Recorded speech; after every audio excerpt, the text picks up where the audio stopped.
Join the legendary Force MDs in the morning, along with Dr. Pebbly Pooh, the first female hip-hop soloist, in the mornings on the Force MDs Morning Show, featuring Dr. Pebbly Pooh, Tuesdays and Thursdays at 10 a.m. Eastern Time, live on Facebook or on Uni TV and radio on the Force MDs page.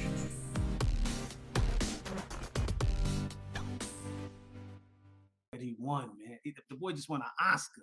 Yeah, you know what I mean? Come on, man. Best movie, actor. The dude, come on. Come on. So it's like. Hey, Carlo, I didn't even know Samuel Jackson won an Oscar that night. That's how much attention this thing is. Samuel Jackson won an Oscar too. We know Questlove won also, but Samuel Jackson won an Oscar. His first Oscar. Yo, Shaheed said, yo, of course Will would have just sat there with Vin Rames had said it. You know what I mean? We talk about Ben Rames with the shave stuff, you know, the shave bumps in back his neck. Yo, listen, y'all, we about to bring our guest on. He's backstage. I'm looking at him right now. I don't know what he's doing. He's fixing his hat. He's rapping to himself right now. I'm like, what is he doing? He's like, he's doing a lot. But hold on, let's actually see what he's doing. You know what I mean? Ba-boom! There you go. God, boy, I'm dealing with her lick off shot. What the boy doing? What the boy doing? Buck up. We ride selector. Boom. Crazy. Boom. What's up? Let's go. Now I'm in the motherfucker builder. Yo, listen. Main Street in this motherfucker. Right on. Yo, look, he froze. That was a good freeze. You froze right up there like that. Yo, what's up, good brother? How you doing, man? I am. Man, listen. Listen. When you get to be 56, I know you youngins don't understand this. You know, y'all too young. When you get to be 56, if you got some things figured out, that maturity, you know, when you making that bread or making that lasagna or making that pot roast and the shit starts to set in and become not perfection, but close enough to it where it feels like you getting there. And it's a wonderful thing, man. I would never want to be 25, 35 ever. Okay, I got to say, broken from the chains, Freedom Williams. Listen, man. Yes, y'all. Hey, Freedom, man. Now, sneak in. Nah. I gotta say, man, I salute you, brother. I salute you, man. You know, everybody took hip hop in all their ways, man. But you had a good lane, boy. You really. I fixed it up. Bing. About, man, some of the biggest dance records of the 90s, man. I'm serious, man, and I'm so happy. I didn't know when I messaged them, I know Freedom for a long time. I didn't realize that was Freedom Williams. The Freedom Williams I know from back in the right. days. Damn, man. But man, yeah, we so proud of you. We appreciate you coming through, man, showing us love, man, and interviewing. Because a lot of people's interested to know your story, man. What C&C Music Factory, how it all came about, and what y'all been through, and you still on tour to this day, right now on tour. I got a 5:00 flight to Columbia today. See? Word. I'm leaving here at the airport. I'm in Brooklyn, so Kennedy's about 20 minutes, a half hour. Before you even say something, Free, let me just say this. Something keep it real, y'all. You know, we was at this event and stuff, right? And this cat bumped it to me like a intentional bump. You know what I mean? I'm like, yo, who the fuck is this? And I looked, and their back was turned to me, but it was summertime, and the nigga was Diesel at the V back. I said, let me see, should I say something? This motherfucker, nah. I said, you know what? I'm gonna have to just say something to you. I said, everything good, player? And turned around, it was motherfucking Freedom. He said, everybody dance. That's all. I said, oh, what the fuck is going on in this bitch? You know what it is. I said, peace, y'all. Let's see y'all. Hey. Please. Is he always Let me tell you how much I love Staten. Let me tell you a story about Staten Island, right? My man, Pete Davidson. That's where you're going. Yeah. Well, you know, I had a lot of experiences over on the island, man. I used to work for Transit. Right. In 88, 80. I used to work with Bones Malone. And What? me and Bones Malone used to work at Transit together. Wow.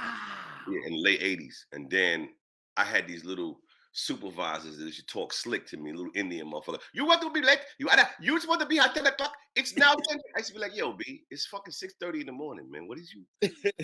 No, you like, no. I told the supervisor of mine named Fred Williams, I said, yo, B, I can't do this shit, man. I'm gonna slap the fire out one of these niggas, man. They keep talking. You know, it's Transit, so you gotta do.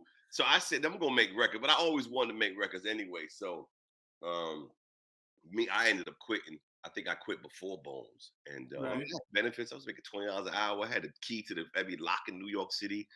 But you know, I didn't want to be underground like that. You know, that shit is toxic. Yeah. You gotta make life decisions. Yeah, that's right, man. That's right. You know what I mean? You got to make choices about your life, man. But I'm gonna show y'all something really quick. My man, and that's funny because I cannot remember his name right now. He was a good friend of mine. You know how you get older. You said just slip away, right? Huh? Get older, stuff just slip a Yeah, little bit. I was going to Staten Island to a session once, right? On Bay Street. Mm-hmm. And I was working out there quite a bit. And Positive, Dupree, Knowledge, and Boss Shaw came to the crib. And I was like, yo, I used to carry what was that Italian 45 I had? It was a 45, and I used to carry it in my bag, right? Mm-hmm. We talking about 94, 95. I said, yo, I got to go to Staten Island. I was always out there making records. I said, yo, I got to go to Staten Island. And it was like, yo, I had the 45 in my bag. Now, Reebok had given me boxes of shoes. So I had boxes of Reeboks. You know, my favorite sneaker was the Pump. That Reebok Pump, the Shaq Reebok, that was the most comfortable shoe I ever wore. So I was bringing my man some shoes. He wore 12. So I had the 45 in the bag. And I put the box of the sneakers, I took the sneakers out the box and put the sneakers on top of the 45. So when they came to the crib, I was like, yo, I got to go. I had a group called Black Knights, which was before RZA had Black Knight, but this was Black Just, Black Just was in Black Knights. Sir Abu from Divine Force. Dupree. Was it Black Just from Queens? Black Just, Carmelo Anthony's brother. Oh, okay. God damn, okay. Physical brother? Yeah, his physical brother. Carmelo Anthony's got a physical brother, older brother named Black Justice. From Brooklyn, from Medina, because they from Bushwick. Carmelo Anthony's family's from Brooklyn, but he grew up in Baltimore. Yeah, I used to live in Bushwick too, but let's keep chewing the gum. Keep chewing the gum, baby. Go ahead. So I got the hammer in the bag. So they come pick me up. I was like, listen, and I knew I was like, this don't feel right because there was like 5 dudes in the car and I'm going to Staten Island. And I would always go, when I went to Staten Island, sometimes I wouldn't come back. The last ferry would come back late. Oh, hell yeah. Right? Yeah. Every hour. I gotta stay out there. When you 29, 28, you're not really thinking. You just thinking, let me go out there. But you don't really need the hammer. But you grew up with. I grew up with hammers, so I'm thinking I gotta have this. So I said, let me just go out there because these niggas, you know, I gotta walk up the hill. It'd be late. You get off the fucking ferry, you gotta walk up the fucking hill. It was a little trek, right? Yeah. So they come pick me up, and they in the car smoking, Positive smoking, Dupree and them smoking. I'm like, nah, I'm good. I'm sitting in the back behind the driver. So we get to Staten Island. We get over and we going up some block. It's Bay and something going up the hill. And then the guard said, yo, I just saw 5-0. And I look, I said, oh shit. I said, yo, put the weed out, man. And something told me these niggas is coming back. I know they gonna double back. They were sitting in the alleyway. So we got about another block. And all of a sudden, whoop, whoop, whoop, whoop, like 4 cars. This is word is bond, it's a true story. So like 4 squad cars rolled up on us, right? So they had put the weed out, but it was still a little smoky. It was lingering. Mm-hmm. So they got out the car. They was like, yo, what y'all doing? I said, yo, I'm going to the studio up the block, blah, blah, blah. You know, I'm going to make some records. They was all in the Black Knights group. I said, we're going to do some work. It was really only my session I was going to produce, but they had just come by and I didn't want to jump on the train to the ferry anyway. Mm-hmm. I've had cars in New York, but I don't really drive. I live in Bed-Stuy. I don't really drive. I don't need a car. Right. I jump on an Iron Horse. I jump on an Uber. I don't got to worry about parking. It's a fucking pain in the ass to have a car in New York. I know. Yeah. So the cop says, okay, y'all. He says, everybody out the car. He said, he looked in the car. He said, if I find a roach in this car, y'all all going to jail. He said, if I find a roach. And I'm like, because when he had the blunt, I said, yo, put that shit out. Throw that shit out the window. My instincts was kicking in. So he pulled us over. He says, all y'all get out. And this word is bond. He said, you don't get out. Talking to me. Mm-hmm. I got the book bag between my legs, right? Now I know I got the 45 in here, and I know I got the Reeboks. So I said to myself, okay, I'm going to jail tonight. There's no way out of this. Wow. There's like 9 cops and 4 DT cars, all young big boys around us.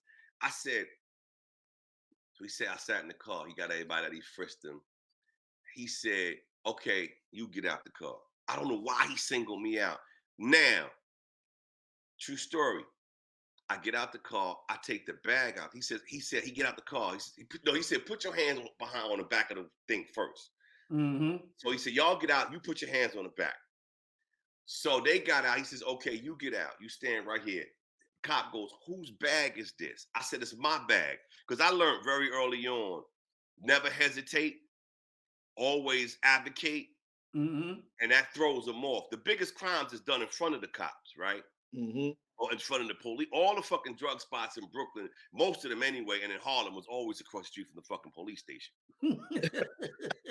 Yeah, that's a fact. I used to buy coke as an engineer when I was engineering at Quad. When I worked at Quad as an engineer, he used to come from London, do all the Melba Moore and Freddie Jackson records for Hush Productions. And I used to go uptown and get an 8-ball for this nigga regularly. Come back down, finish up setting up the mix, and the fucking coke spot was dead ass across the street from the precinct.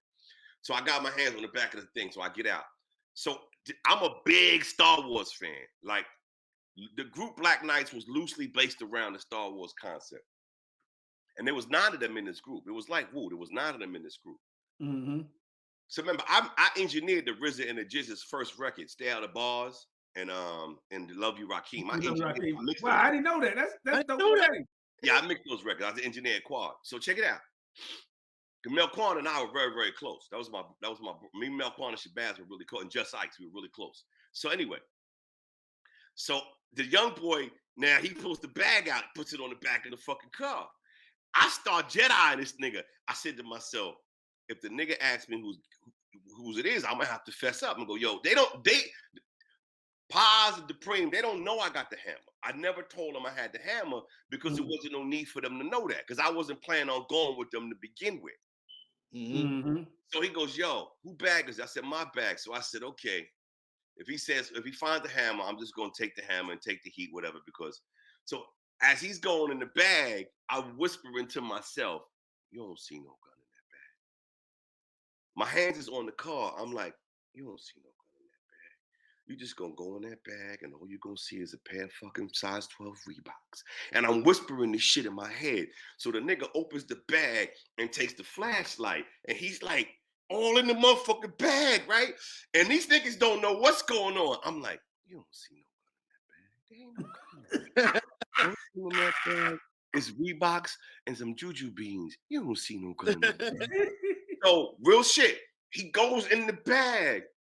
The hammer's right below the motherfucking Reeboks. It ain't even in no wrap. It ain't no towel. It ain't no hand wrap. It ain't no case. It's just a loaded Glock with dum-dums. A loaded 945 with dum-dums.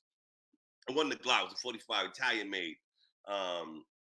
So he zips the bag open, looks in it, then zips the bag back and throws the bag back in the back seat. I swear this ball on my life, and I'm still in the back. I'm like, oh shit, this Jedi mind trick shit fucking works. I felt like Obi-Wan Kenobi at the motherfucking, and Mos Eisley's like, these are not the droids you're looking for. These are not the George we're looking for. Go on, go on. Throws your shit back in the bag. So I'm like, oh shit. So he goes, okay. I said, listen, man, I'm in a group called cc&musicfactory. He goes, yeah, I know that record, blah, blah, blah, blah, blah. So he goes, I said, listen, I'm just going to make some records up the block, blah, blah, blah. And they go, So when we get back in the car, I say to them, drop me off at the corner. I didn't want them to know my location. The brothers that I was driving with. Right. I didn't want no. I said, yo, just drop me. I was about 3 blocks from the studio at this point. Like literally, it was on the left-hand side, up the hill. All I had to do was walk because we was coming around that big street by the water, and we made that turn, whatever. So I said, just drop me off. He's like, yo, you sure God? I said, listen, man. They still didn't know. I said, yo, do me a favor. Go the fuck back to Queens and Brooklyn. Because someone else, I said, yo, leave me in. I'm good. They're like, nah, God, you sure? I said, listen to me. You understand what I'm trying to tell you? Just go back to New York. I'm good. I'm going to be here all night. So he said, all right, God. So I get out the car. I walk up the hill. I go in the studio. The next day when I get back home, Supreme calls me up. Yo, God. I said, what? He goes, yo, those motherfucking cops, they came back as soon as we word is born. He said, as soon as we dropped you off, God, he said, yo, it wasn't like 5 minutes after we dropped you off. Them niggas came back with more. Woo, woo, woo, woo, woo. They said, yo, they had their hammers out. Get out the motherfucking car. Get out the motherfucking car. He said, yo, God, them niggas had us on the floor, face down, pinned to the fucking ground. And they was like, where's that other guy at? Where's that other guy at? Where's he at? Where? They were like, yo, we don't know. We don't know. It's like, yo. They was like, nah, where the fuck is he? He said, yo, God, I don't know what the fuck happened. I said, yo, God, I had the hammer in the motherfucking bag. He said, get the fuck out of here. I said, this shit was loaded, full dum-dums, everything. And I had an extra clip. I said, yo, God, them niggas saw the hammer. The nigga with the flashlight, he probably saw it, but it didn't register. He was a young boy. And he probably got back in the car and was like, yo, you know how your mind will play tricks on you? He was like, yo, is it me or did I think I saw what I thought I saw? And they probably was like, what? I'm sure that's how it happened. Because he said, yo, God, them niggas came back in force. They threw us on a motherfucking floor. They had their knee on positive neck. And I'm in the motherfucker. They don't know where I'm at this point. So, my Staten Island motherfucking story. And, oh, man. Staten Island I used to make some serious bangers out on Staten Island, man. That was the spot, man. Yo, you know, that was just like supreme divine timing, alignment. It is. Alignment.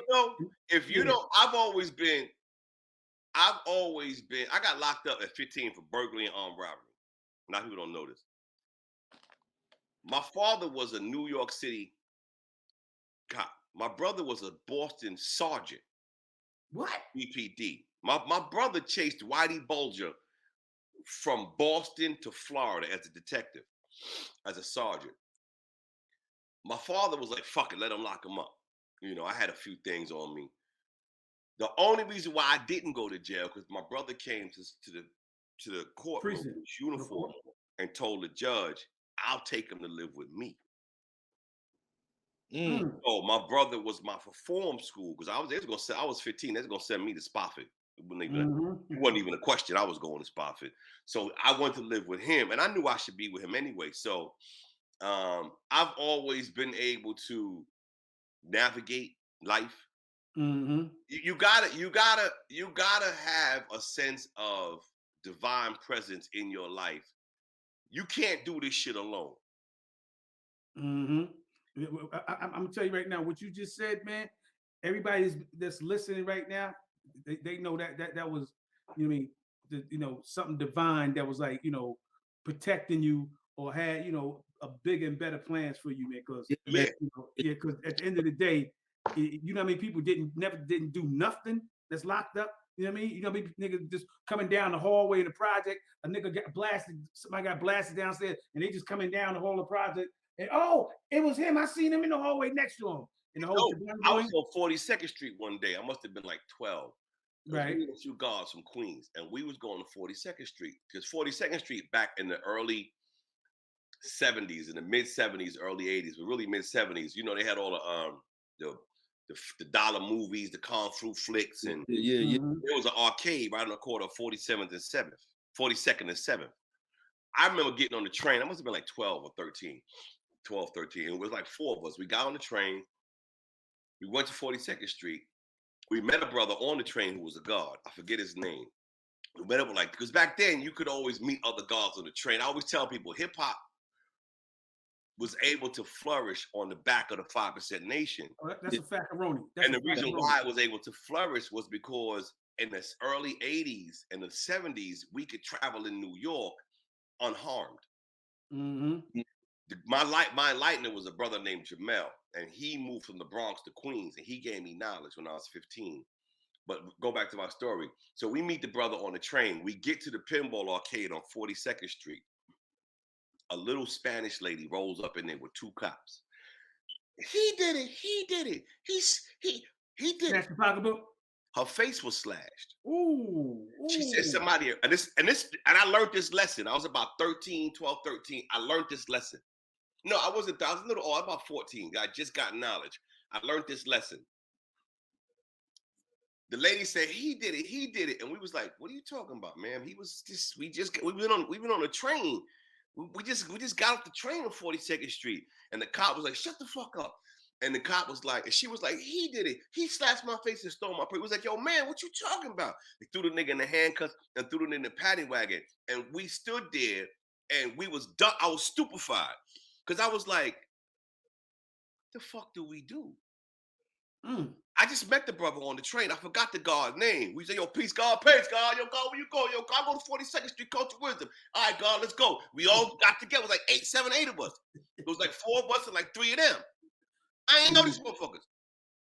But that was my brother. Mm-hmm. They alike. They locked him up, threw him in the fuck. They put the cuffs on him, threw him in the paddy wagon. And we stood there like, what the fuck just happened?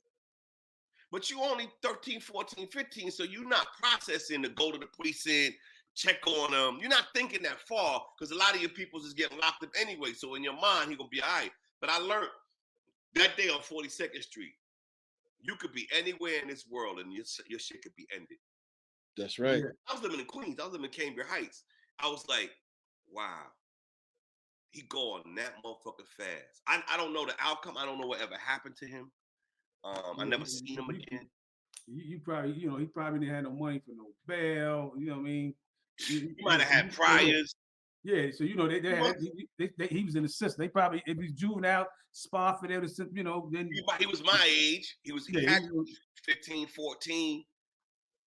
And I never forget that because I stood out. I'm the kind of cat, like everybody would go back and they might do their thing and be like, damn, I would stand there, anything happened to me and just observe like, yo, for like 20 minutes and just ponder all of the various levels to what the fuck just happened though. Like, is that, in my mind, I was like, yo, is that easy? Basically, they kidnapped the guard. They put him in slavery. Basically, they kidnapped him. Yeah, no, look, they took his freedom. They put him in slavery. They put him back in time. He had a rag on her face, and her face was slashed. And she was like, he snatched my purse and stabbed me. I was like, yo, what the fuck is you talking about? Yes, Freedom, man. How did you get the name Freedom? Is that a government name or was it? About 5% name. 5%. Freedom, yeah. Freedom, free the dumb, man. Scientific born freedom, God of love. Yeah, freedom. And I added the Williams on it. I was the first artist in the music business with a righteous name and a government last name. You know how you see like Melquan Smith or Shabazz, or you see some gods with like Barshar, the God I follow, Campbell. When I did it, I got a lot of flack for it because you never mix your government and your righteous name. But I couldn't use the name Freedom because there was a rock band named Freedom. And Born Free, as free as the wind. Remember that record, Born Free? Mm-hmm. So I had a conflict there. And my manager at the time, I was like, yo, my name is Scientific Born Freedom, God of Law. I was Everlasting Born Freedom, but I changed my name. I was like, yo, my name is something fucking, what the fuck I'm gonna do? Like, I ain't gonna be MC nothing. I'm free. I don't be MC cool. Cultural freedom. I'm G-O-D. So my manager said, why don't you just ask? She didn't really know the 5%. She was just being helpful. White woman, Barbara Pace. She managed the other cats I was with. And she said, why don't you just add your last name to it? I was like, She said, why don't you just add Williams to it and it'll just be your name? I was like, What's up, Pebble? You got some feminine energy. I love it now. Hey, Freedom. What's What's up, going baby? on? Looking all fine and cute. Hey, let's go.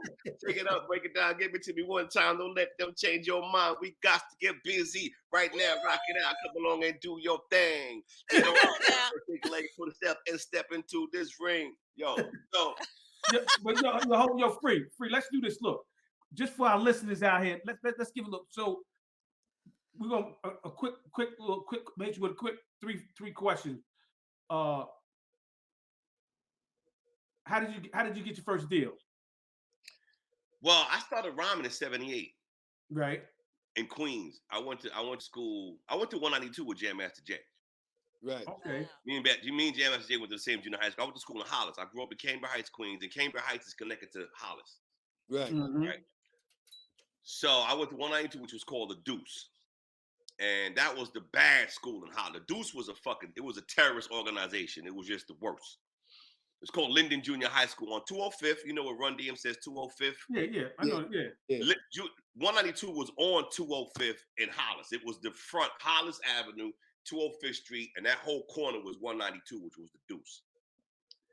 And on a wall, on the handball court was Orange Crush. And then we're talking about 1980, 79, 80. Russell had painted Orange Crush on the... Russell was getting famous around that time, 80, because he started managing Curtis Blow. And so he was bubbling. Before Run, he was bubbling with Curtis Blow. So, you know, that whole Hollis crew clique I grew up in.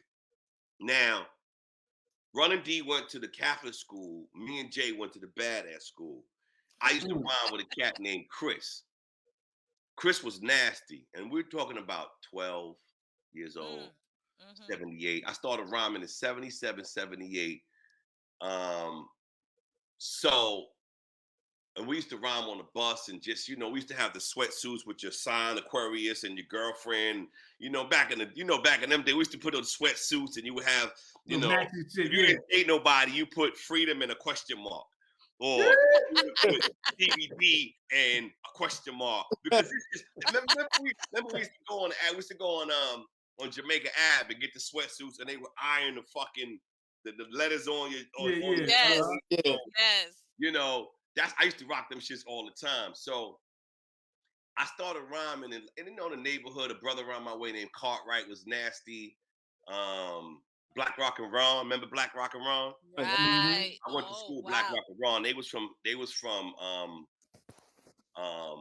They lived on Francis Lewis Boulevard. Definitely. You had Farmers Boulevard, you know, LL was from Farmers and Liberty.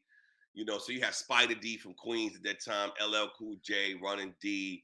You had Davey D, Black Rock and Ron. And I took a different path because when I got locked up at 15, it was either I was going to go locked up or going to live with my brother. So at 15, I was a sophomore. 16, 15, I was going into my junior year of high school. I went to this school in South Jamaica. Tony Yayo, I think, Russell went to my high school. Which was August Martin High School, South Jamaica, Queens, between Brooklyn and Queens. And I went to South Jamaica because I didn't want to go to Jackson. Jam Master Jay went to Jackson, Ella went to Jackson. I didn't want to go to Jackson because Jackson was a lot of fucking trouble. We used to always go to Jackson and have beef. It was very hard to be a 5%er in Hollis, Queens. Only Hollis. Right. You could be guard in Cambridge Heights. You could be guard in any other area. We ran Queens because for some reason, them Hollis cats was real Christian. For some reason, this is real shit. It's like the Crusades. Like this is science to. I understood why Run became a pastor. I never doubted it because I know the history of Hollis, Queens. I know the street history. We used to go through Hollis, Queens, and literally have to have the hammers out. My man D, who's an actor, Donald, he lives in LA now. He was a 5%er. He fell victim. If you was a guard, and for some reason, there was always pressure on the guards in Hollis with what we call fall victim, which means that you become righteous and then you give up your righteousness and go back to being an 85. So they was like, yo, whatever happened to Barshawn or whatever happened to Shaquem? Well, he fell victim, which means that he went back to being uncivilized. Bill Powell. Slave for mental death and power. People who do not know the true and living God or his origin in this world and worship what they know not will easily led in the wrong direction and hard to be led in the right. So I remember going through Hollis one night, going to a party. You talking about 82, 81 when the shit was hot. And we literally had to run. Niggas was busting at us and we had the hammers at it. We running because if you wore your kufi in Hollis, and I understood that for some reason, like the God-born Just, rest in peace, who was my mentor, he got killed by some Hollis niggas. We used to have beef with Ronnie Bunk, Shorty Black. These are Queens legends, nigga. These are niggas that's Queens legends. Like, we're talking about the 80, 82, the Supreme and them was over on the other side of Queens. Baisley, over there in Baisley and all that. Huh? They was out on Baisley too. They used to be in Baisley. Yeah, over there on the other side. We was on the other side. So Born Just was killed by them Hollis niggas. We had beef with Hollis niggas. So it was hard to be God in Hollis. It was hard to be God. For some reason, I was always a stubborn God. Like I didn't give a fuck. I knew my lessons. You ain't making me. I've been God since I got knowledge itself. If y'all follow my Instagram, I'm always trying to teach because that's the duty of a civilized person, to teach you with savage civilization, righteousness, the knowledge of himself and the science and everything like that. That's how I mixed the RZA and the Jizzle record because I was with the gods. Melquan and I was tight. Just Ice, me and Just Ice. Man, listen, me and Just Ice used to take niggas' cars. Yo, get the fuck out the car. Me and Just Ice, but that's my man. King Son, me and King Son. King Son. Yeah, that's those are the brothers that, my best friend in the music business was Professor X. Okay. Yeah, from X Clan. That was my close. So how did you meet the whole group, CNC Music Factory, and how did y'all get the deal? You said, why did I start rhyming? I started rhyming in '78. I got locked up. I moved to Framingham, New England. My brother was a Boston cop. I did my last 2 years of high school there. And when I graduated from there, it was either go to the Army. I couldn't live with him. I did not want to come back to New York because I kind of started to get a taste of celebrity because I used to rhyme at different clubs in New England. And so I was from New York, and we're talking about 1982. In 82, Houdini was it wasn't even out. Y'all was doing it. There was very few niggas out in 82. In 80, 82, 83, there was like 3 rap records being made that year. You can count the rap records on one hand. It's like Sugar Hill, Treacherous 3. And most of them was 12 inches. Yep. So I was an MC, and so I started to get popular in New England. And then I said, okay, I'm going to go to college. So I went to Hampton University. Right. And then I started to rhyme on campus. It was still in the era where, go-go's bigger than hip-hop. Shut the fuck up. No, it's not. Bigger than hip-hop. Shut the fuck up. Oh, man, I went to school in Virginia with all these go-go cats, and we used to argue all the time. Chuck Brown, Trouble Funk. I don't give a fuck. No, it's not. They're not Sugar Hill Gang, nigga. They're not fucking Fearless Four. Stop. And I was proven right. So when I left Hampton, I came back to New York in '87. And I went to school at the Center for Media Arts, which was an engineering school. Albie Shaw went there. Marley Marl went there. It was an engineering school because I wanted to do it. I said, how am I going to get in the music business? What I'm going to do to get in the music business? I said, the only thing I know that I could guarantee me getting a record deal, because I was making demos, and I took them to Andre Harrell. Andre had just started Uptown. Yeah, I remember that. And Andre was living in Left Rack, and my mom was living in Left Rack, and I lived around the corner. I was in the Brisbane building. I think Andre was in Shalimar building around the corner. I remember taking a cassette deck to Andre when he first started Uptown. He was like, all he wanted was Rakim. Now we're talking about 87, 80. All he wanted was Rakim. I said, yo, I don't know Rakim, and I can't give you. Find me, nigga. What the fuck? Right. But I got knowledge of self too. I can spit like that. I'm halfway there, motherfucker. I ain't as dope as that nigga, but I'm halfway there. Shit. So I started. I was an MC, and I always believed in hip hop because I knew when I first heard it. You know, sitting down, listening to WBAI. You know, Awesome 2, listening to Mr. Magic's Rap Attack. Yeah. It's magic. Yeah. I was like, yo, I don't know what this hip hop shit is, but I know it's here forever. That's right. I was like, I don't know what it's gonna be, and then when I went to Hampton, Run DMC and them had the Swatch Watch Fresh Fest. Mm-hmm. And that's when it really turned the corner for me because I was making demos in Hampton. I won first place on the WOWI, the Wowie radio station, in the rap contest. That's in Boston. That's in Boston, right? Wow, right?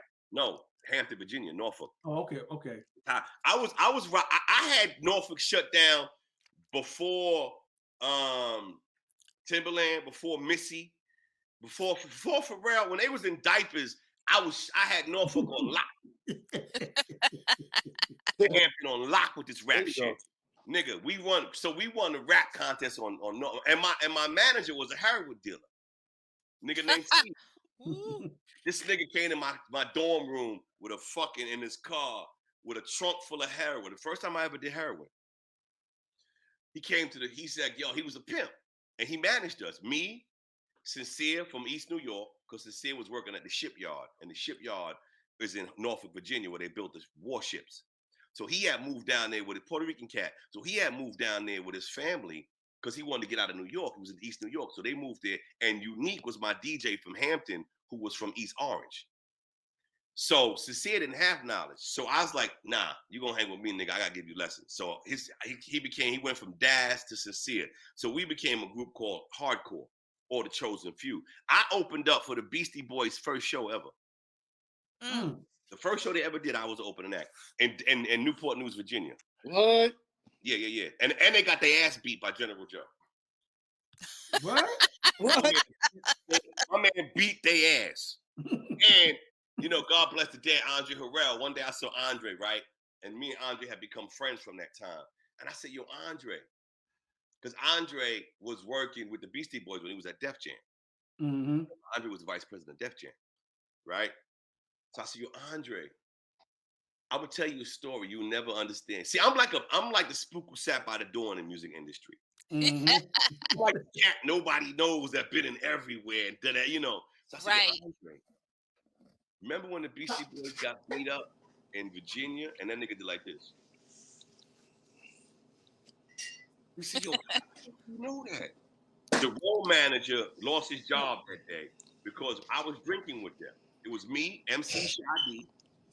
Shadi. That's my dog. Me and that nigga. I used to run with that nigga before records. He had a record deal on Foresight Records. Yes. Vanis Lopez and Steve Salem, who used to work with what was that record label that Select Records? Fred Muano. Yes. Oh my God. When my man Kango Kid UTFO was on Select. Yeah, Select Records. Yes. Fred Lanier, something like that. Yeah, right. Yeah, Steve Salem worked closely with Fred Muano and Select, but I'm in Virginia. But these was cats that had hands around the country. So, Shadi was on Foresight Records, and Steve Salem had a relationship with a chick named Vanis Lopez. Vanis Lopez was from Florida, so she had a small record label called Foresight, but she wouldn't sign me. She had Shadi, and I tried to get her to sign me and my man Sincere, but my heroin ass dealer manager was fucking it up. Fucking this shit up. So I'm with the Beastie Boys, right? So it's their first show. They just came out. Boom, boom, boom, boom, boom, boom, boom, boom, boom, boom, boom, boom, boom. Remember that shit? First thing they had? That shit was a banger, right? Mm-hmm. So we're in the hotel room, and these niggas is drinking grain liquor. We had 2 shows with them. I'm 18, 17. We had 2 shows with them niggas. We was doing shit around the area. We had the whole Newport News, Denby, Hampton, Virginia, Norfolk. We had that shit. Nobody could fuck with us on the rhyme tip because my man Sincere was nastier than me. That nigga was nasty, right? So they drinking. So we go, we open up, boom, they jump on stage. I think MCA jumps on first. He comes out, he grabs the mic, he's drunk, he smashes the mic, he breaks the mic. The other one comes out, he takes the mic stand, he breaks the mic stand. It was wow. You know, you gotta remember this time. They was white boys who was trying to fit into the urban culture. Right. So they was gonna be as wild and off the chain as they possibly could to prove that they wasn't these white boys that they was. You know, they came from families that was producing Broadway shows and shit. Right. Like Ad Rock's dad was a famous Broadway producer. So they would do shit to let niggas know we crazy too.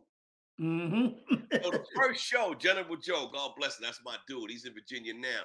General Joe had the biggest sound system in Newport News.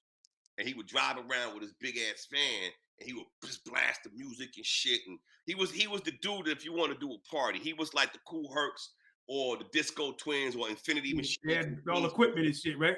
Yeah, he was that dude in that area. So after the first show, they was drunk. We was all drunk off of fucking this moonshine they would drink. I didn't know these niggas. I know they had a hot record. I was like, I wasn't into white boys like that. I was like, yeah, yo, white boys, whatever nigga you can rhyme, I don't give a fuck. Right? So, like, I ain't give a fuck. I'm God, I don't give a fuck. So, but they was cool. So the second show, we had two shows, Newport News and Denby. General Joe was a karate master, 6'2", 350 pounds. Nigga do martial arts and shit. He's like, yo, man, don't broke my fucking mic stands, man. Don't do that shit no more.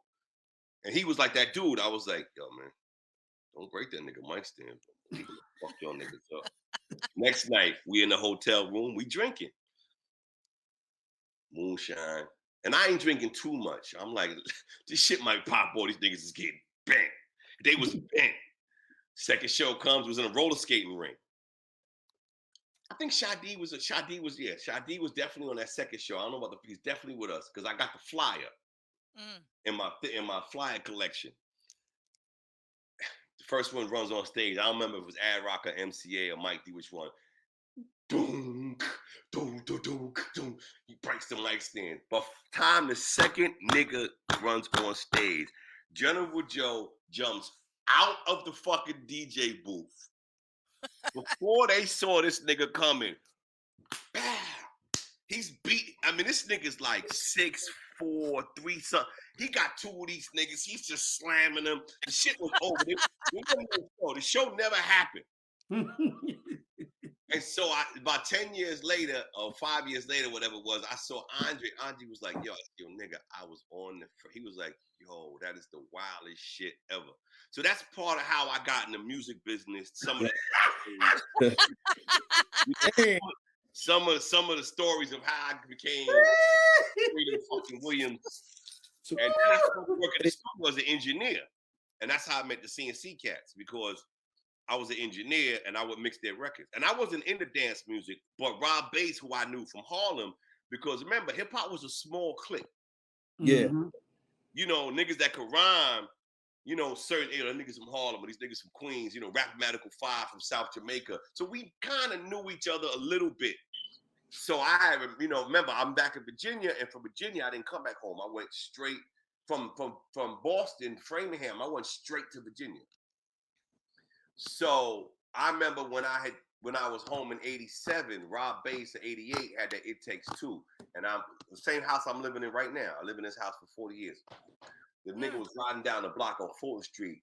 Hey, I was like, yo, that nigga Rob got a hot record. Curtis Blow. Yeah, I used to go to Harlem with the guards, and the guard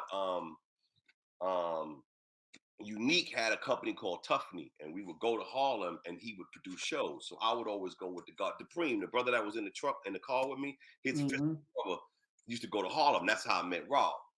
So we ended up in Harlem, and I was like, okay, this dance shit. Remember, we all made dance records. You would do an album, you would have a reggae record on the album, a fucking ballad on the album. You were hip hop. You would have a dance record. You know, everybody was making a club record. Yeah, and Freedom, like I said, your record was kind of like Chill Rob G. It was sort of in that range, like the record you make you sweat. It was in that type of range, that real dance, you can everybody named mother gonna dance off that because remember I was working with Robert. I wanted to work with producers. I said to myself when I went, reason why I became an engineer because I wanted to make records, but I said, what is the one place everybody in the music business gotta go? Not everybody's gonna go to 1018 or to Nails or the Dancer Bars or Union Square. No, not everybody's good. Not every. I said, what's the one? And I fashioned in my mind, what's the one place? I said, the studio. The engineers got to go to the studio because that's where he works. The producer got to go to the studio and be there with the engineer. The managers got to come and listen to the records. The marketing director's got to come there. The record company president's gonna come. I said, so the studio was the one place if you want to get a record deal that everybody in the music business who's really serious at some point has to go. You're right. That was. I thought about this. I said, nah, you need to go work in the studio. I met M2. James M2 Mate was my mentor. I used to get high with Sly Stone in the staircase. Let me say this. Shout out to Curtis Blow and Melba Moore. We see y'all on there. Good. Curtis Blow, Melba Moore. I love them. Hey, yo, Curtis Blow don't know this, but Dave Ogren used to mix the Fat Boys records. Dave Ogren was the engineer that did a lot of the early hip hop over at Green Street, which had a Neve board, and we worked at the SSL E series before we had the G series over at Quad. I built the penthouse. We built the penthouse. The famous, well, Tupac got shot at Quad. I mean, Tupac got shot. Tupac, yeah. Hey, Freedom. Did you mix your own records that you We did. Well, no, we had engineers. We did. Okay. When we did, we mixed Gonna Make You Sweat 4 times. But my first record wasn't with CNC. It was with a house group of brothers from Eastern York called Total Science. Right. And we had an anti-apartheid record, and it went doom, doom, doom, doom, doom, doom, doom, doom, doom, doom. And I was like 24 million locked up Brazilians, children. So I was rhyming about apartheid. And I rhymed about it. It was an apartheid. Because remember, it was in the late 80s, in the mid 80s, there was a big anti-apartheid campaign. Remember? Sonic did one. Play Sun City, Run DMC, and all them. Yeah. We made an anti-apartheid house record. And I learned to rhyme on house records because I was an engineer, so I was working with all these house producers. Boy Jarvis, God bless the dead who died. Jason Lowe. I got fired mixing 2100 Jackson Street with Boy Jarvis. I got fired on the Bohannon record, mixing the Bohannon record as an engineer. So, but back to Curtis Blow, I used to take the Fat Boys and Curtis Blow masters out of the studio vault at Quad. That's how I learned to mix. Because Curtis Blow was working with them. So I want to thank Curtis Blow for teaching me how to be an engineer. Because at night, I would just pick the 12 inches out. Nobody was booking time.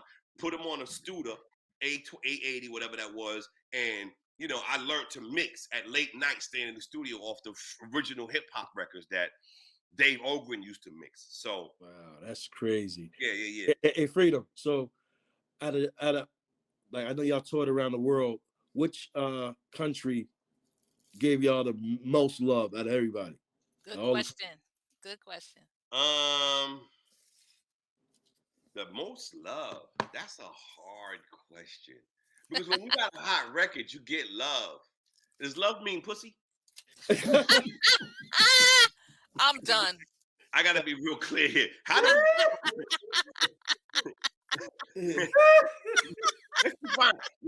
I don't want to be clear what we mean by love, A lot of things. So the audience. The audience. What audience? Out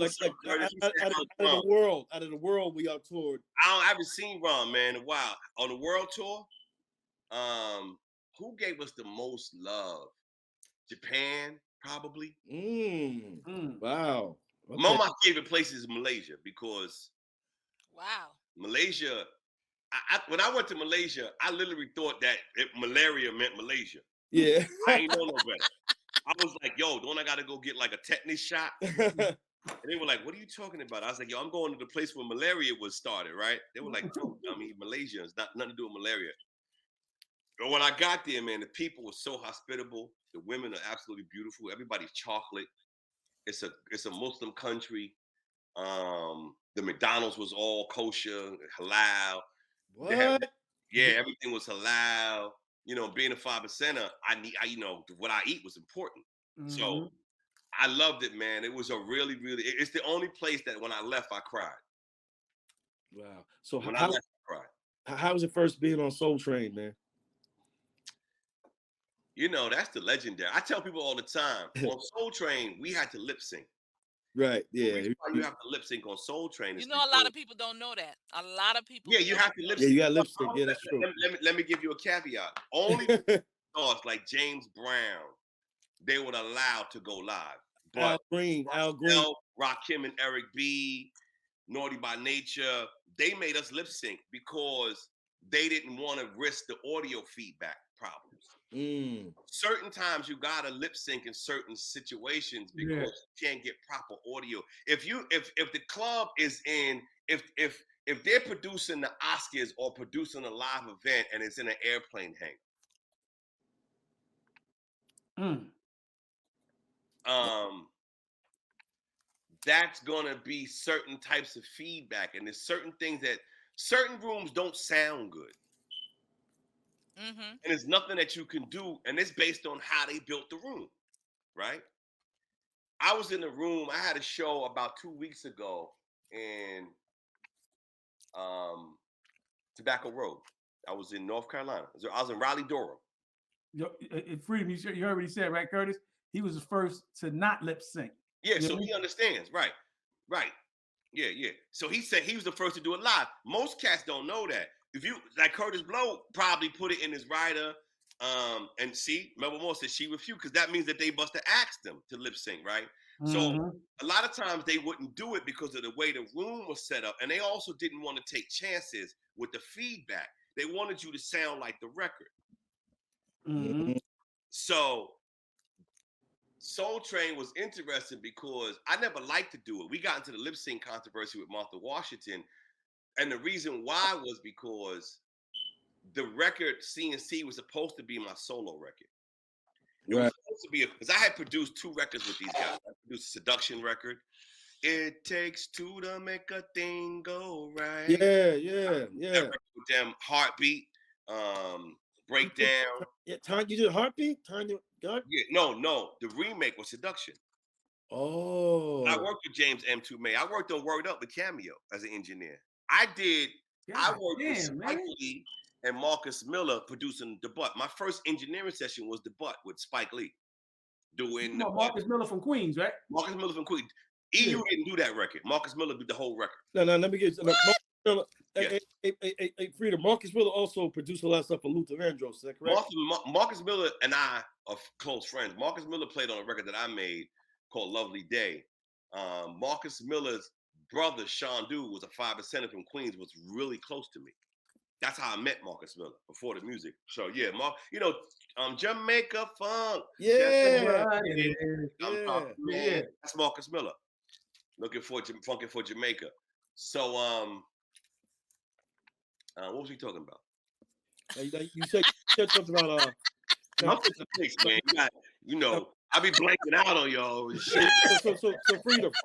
Marsha Washington that sung on the record. Okay, let me go back to that story. There we go. Yeah. So the record was supposed to be my solo record. Had it been my solo record, there wouldn't have been a lip sync controversy because it doesn't matter who sings backgrounds on the record.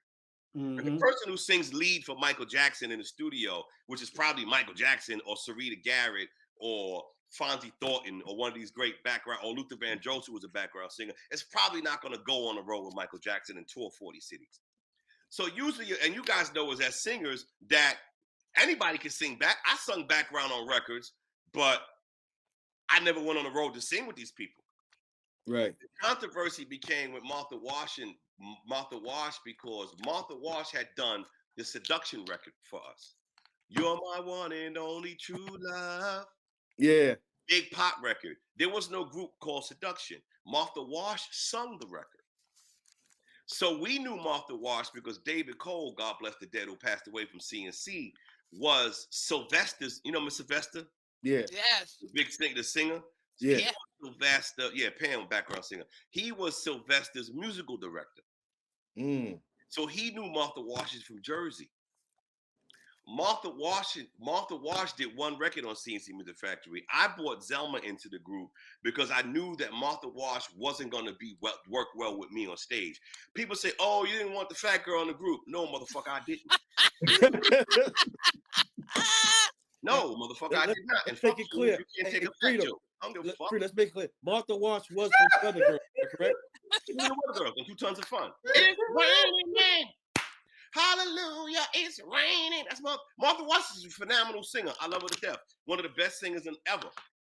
But I knew that if I was going to go on the road and break a new record with Martha Washington, who had already had 10 years in the music business, she wasn't.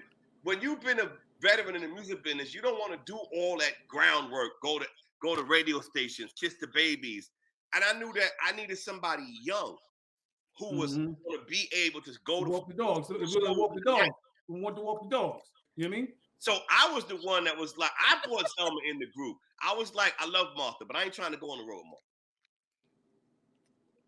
Because I was in physical, I was in the gym, I was fucking pumping weights. I remember, I got about 12 bodybuilding trophies. My first competition, I competed at 16. I won teenage AAU under 5'6". So I'm a physical cat. I'm on my way to the gym now. Y'all are actually interrupting my gym time. Yo, what happened to that middle finger? Oh, you know I have a construction company, right? I built this house I live in. This house I built. What? Yeah. I built a house. If you need your house done, don't ask me to come and hang a door. Don't ask me to come and change your lock. Ask me to come and rebuild your bathroom, because I ain't gonna come and change your lock. I'm gonna send one of my. Oh my God, I'm definitely gonna tell you to do that. Yeah. So I was hanging an AC system, and in the 80s, I started to buy buildings in New York before anybody in Brooklyn. The late 80s, when I came back from college, because I was like, damn, buildings, you can buy brownstone in Brooklyn for like $5K. Nobody wanted to be in Bed-Stuy in 85, 86, 87, 88. Nobody. So I bought a bunch of buildings and I started to flip them and sell them. And I learned on the job, paying dudes 35 grand to run plumbing and 20 grand to do electrical. I was like, why am I giving this nigga $35,000 for this? Shit can't be that hard. Nigga put 2 pipes together and put a clamp on it. Like, what the fuck? That's it. Nigga, I started to do these shits myself. So I became really good at framework, carpentry, plumbing. So I was putting the AC system in, those mini split systems with the compressor outside. And I was cutting back a beam, which I should have used a chisel. And I made a major mistake. I put a blade on the grinder, not a regular grinder blade, a sawtooth blade. And it kicked back and sliced my finger. I got 15 stitches and a broke bone. That's my fault. That was really careless on my part. Wow. So I do this to people all day. They think I'm trying to be disrespectful. like, yo, who the fuck is this? Excuse me, man. I'm sorry. Hey, Freedom, we got to wrap it up at 11. We got to wrap it up now. Tell everybody how they can reach you and what you're doing now. I'm actually just dropped a single called Good Morning, Henrietta Lacks, which is a song dedicated to Henrietta Lacks, who was the first woman whose black woman whose cancer cells cured polio. They used her cells in the coronavirus. All the makeup that women use are her cells. Her name is Henrietta Lacks, and it's called a HeLa cell. And she's one of the most important figures in the black community. Her family has still not been compensated to tens of billions and maybe even trillions of dollars. Oprah Winfrey made a movie about her, but I'm close to her family. Her grandson, Ron Lacks, who I talk to all the time, Ron Lacks wrote a book to discount the Oprah Winfrey movie because he thought they disrespected his family. So I'm working with him. I wrote a song called Good Morning. It's on Spotify and all. They can Google it, Freedom Williams. Because I want people to know about this black woman. I got another single out coming on 420 called Light It Up, and another single that's coming out. I got a deal with a distribution deal, which is not hard to get, called Ride, which is real dope with some of the cats that live around East New York and Brooklyn. I'm on the road a lot. I got my construction company. I'm in the gym 4 days a week. I don't break my gym. I try not to break my gym patterns for nothing and nobody. I tell people all the time, I don't care how much money you make. I don't care if you're not taking care of your body. The one thing when my brother caught cancer, God bless, he beat cancer. My sister died from cancer. He said to me, Freedom, the best thing you ever did was go to the gym. He said, the first thing my doctor told me when I got a cancer diagnosis is you got to train, because when you release endorphins, cancer cells hate endorphins. Cancer cells hate endorphins, and endorphins are released when you lift weights. That feeling you get from the burn, that's releasing endorphins. So and we know that our brother Curtis Blow is having some health issues. God bless him. We're so glad to have Curtis Blow with us. The creator is incredible. Yes, indeed. For you the one who get big draws. Yeah, but I love Martha, but I had to keep it above. We too sensitive now. We can't talk about people. We can't joke. Niggas called me the dance guy, and I was the pop soft guy. That's why Will Smith slapped Chris Rock. Because he felt his whole life that he could never live up to Tupac. He said it himself in an interview with Charlamagne the God. He's like, yo, I've always been jealous of Jada's relationship with Tupac. If I'm not dating no chick whose husband or ex I'm jealous of, nah, boo, I can't fuck. I can fuck you, but I can't marry you. because your boyfriend is The Rock and your ex is The Rock, and I don't want to see this nigga in the club. Right. I don't know how Kanye West. I get be mature. I don't want to know all your boyfriends. I don't want to see all these niggas all the time. I don't want to be in a club and there's 3 niggas that I don't care if you married them. I don't want to see it. Maybe another man's more mature than me. I'm not trying to go in the club and that's 2 of my wife's ex-husband and some niggas she dated. I'm okay, boo. Exactly. Hey, man, you're crazy for you. You best, baby. You best. That's all I can tell you. I love you. I love you, dog. I love you. Man. What's up, Martha? That's my girl. I love Martha. People say, and then Martha, she had the beef with CNC because, they should have did it right. They ain't pay Martha right, so. But like I said, that record was supposed to be. That's why I left the group. Because that was supposed to be somehow we went to Sony Music and came back and it was a group record. I was like, yo, boo, what are we doing?